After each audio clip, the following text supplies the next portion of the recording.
Hi there, everybody. Welcome to 3 News Now. I'm Stephanie Haney. Today is Thursday, December 31st. It is New Year's Eve. Happy New Year's Eve to you. Thank you so much for choosing to be here to get filled in from the top stories on WKYC.com and our WKYC app. We start off with an explanation of a message that people in Cuyahoga County might have received and an attempt to get a lot of people scheduled to be vaccinated for COVID-19 that definitely went awry. Cuyahoga County had to cancel thousands of COVID-19 vaccination appointments because the sign-up link became too widely circulated. Now, 3 News was getting messages about this link, and people were wondering if this was a scam because it seemed too good to be true. Well, it wasn't a scam, but people who were not intended to get the sign-up link got the link, and so they had to shut the thing down. Health Commissioner Terry Allen said that people who were not eligible yet to receive the COVID-19 vaccine got the message. So what the message said, it was encouraging people to register to be vaccinated at the county fairgrounds in Berea. But it got to people who were not supposed to get it, and so it had to be shut down. Now, right now in Ohio, we are only in the 1A phase of COVID-19 vaccination. That includes first responders and people in nursing homes. But the sign-up link was shared with people outside that category, and many people who were not in the 1A category signed up to get the shots. Now, Allen said that they don't believe that this was done with any malicious intent, but regardless of that fact, the appointments all had to be canceled because of the confusion, and the link has been shut down. So all of those appointments will be canceled, which is a couple thousand, according to Allen. And people who are in Group 1A will be able to sign up again, but additional screening measures will be put in place to make sure that that sign-up link doesn't get to people who aren't yet eligible to be vaccinated for COVID-19. Now let's take a look at the latest numbers from the Ohio Department of Health. These are just in. Our case numbers are up again today. The total number of cases reported in the last 24 hours is 9,632. And today, on the last day of 2020, that pushes the total number of cases that we've seen reported here in Ohio to over 700,000. That number is now 700,380. And in the last 24 hours, unfortunately, 107 more people have been reported to have died related to COVID-19, bringing that total here for the last day, again, of 2020 to 8,962 Ohioans who have died related to COVID-19 since we first became aware of the pandemic here in our state. Taking a look at the testing in terms of the percentage of tests that are coming back positive, the latest data that we have is from Tuesday, and 13.9% of COVID-19 tests came back positive on Tuesday, with the 7-day average being 13% for the total number of tests over the previous 7 days coming back positive. In the last 24 hours, there have been 332 new hospitalizations. The total number of people in the hospital right now is down a bit from yesterday. That's 4,367. And of those people, 1,059 are being treated in an intensive care unit. That number is also down a bit from yesterday. We've seen 33 new ICU admissions in the last 24 hours here in Ohio. And right now, out of our hospital beds across the state, 28% of them are available for people who need inpatient treatment, whether that be for COVID-19 or for anything else. Now let's take a look at the national and the global numbers for COVID-19. These numbers come from Johns Hopkins University, and again, we close out 2020 with these numbers.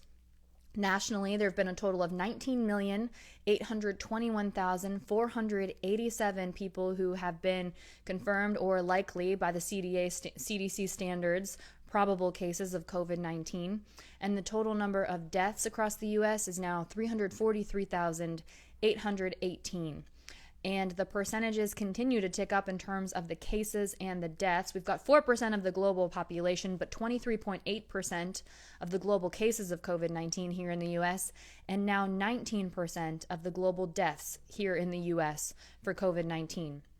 Globally, there have been 83,113,878 reported cases of COVID-19 and 1,812,218 reported deaths related to COVID-19.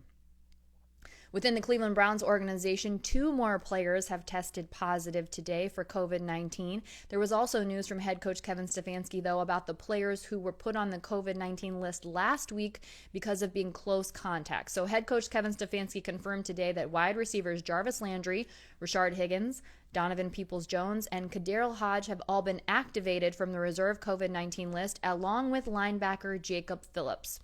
These are the 5 players that missed last week's game when the Cleveland Browns lost to the New York Jets because of being identified as close contacts of linebacker B.J. Goodson, who is believed to have tested positive for COVID-19.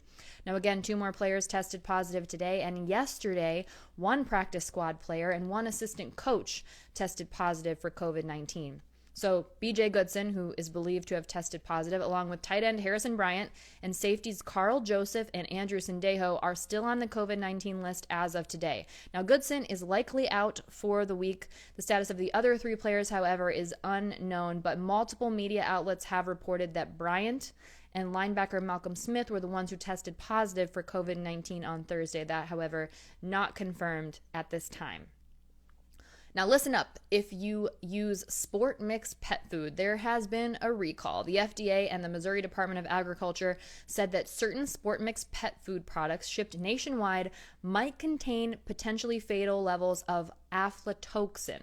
It's dry pet food products that are being recalled, and if your pet is experiencing poisoning from aflatoxin, your pet might have symptoms like sluggishness, loss of appetite, vomiting, jaundice, which is a yellowish tint to the eyes, or gums, which is due to liver damage, and possibly diarrhea, and that's according to the FDA. Now, in some cases, your pet might not show any symptoms, but might suffer liver damage. So we have the information about the lot numbers that are subject to this recall. Those are up on WKYC.com. So if you use Sportmix pet food, which is manufactured out of Missouri, which is why this is coming from the FDA and the Missouri Department of Agriculture, make sure you check that article on WKYC.com for that recall information. We have all of it listed right out there. Better safe than sorry. Ken Jennings is apologizing for what he called insensitive tweets. He has been named the first interim Jeopardy host. As we know, we lost Alex Trebek this year, and the show will continue to go on, which was very much a wish of Alex Trebek, an icon who spent many evenings with us in our homes across the country. Well, when Ken Jennings was named the interim host, there were some problematic tweets from his past that came up. One tweet, for example, in 2014 from Jennings read, "Nothing sadder than a hot person in a wheelchair."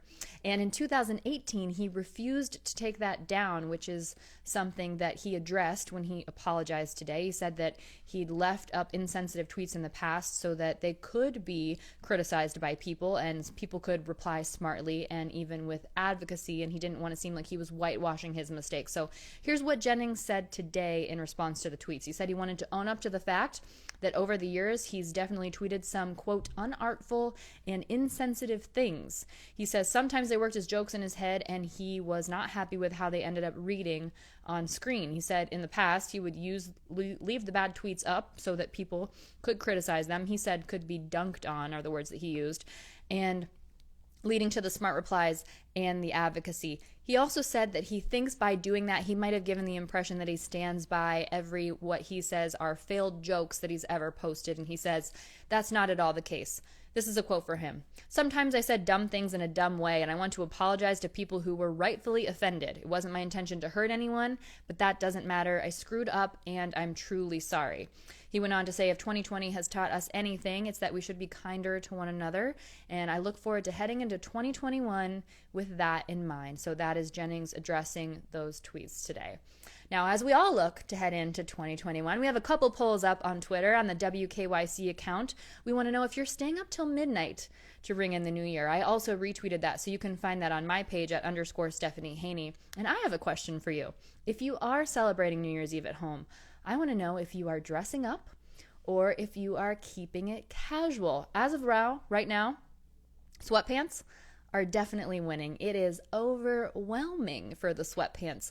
I'm 50-50 on it myself. I generally like to celebrate things, and I think that we need to make the occasion rather than waiting for the occasion to show up for us. But I don't know. I'm 50-50 on it this year. I don't know if I'm going to do the sequins or if I'm just going to do jeans and a t-shirt. Only time will tell. But weigh in on that poll. It's on Twitter, like I said, on my page at _Stephanie Haney. And if you want to reply to it, give me your comment. I'll be sharing those in the trending stories segment on the 5 o'clock show today in Clicking in Cleveland. One more reminder for you before I let you go here in the last show of 2020 for 3 News Now.